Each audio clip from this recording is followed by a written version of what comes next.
ఇప్పుడు కేవలం 7,999 up to 10 kgs వరకు బరువు తగ్గి అధిక బరువు నుంచి వచ్చే ప్రధాన సమస్యలను దూరం చేసుకోండి.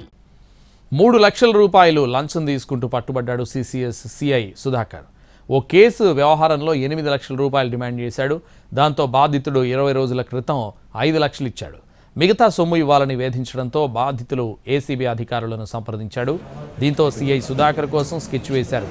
ఇవాళ సిసిఎస్లోనే 3 లక్షల రూపాయలు తీసుకుంటుండగా రెడ్ హ్యాండెడ్గా పట్టుకున్నారు.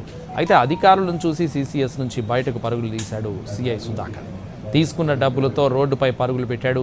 వెంటనే అలర్ట్ అయిన ఏసీబీ అధికారులు సుధాకర్ని చేసి పట్టుకున్నారు.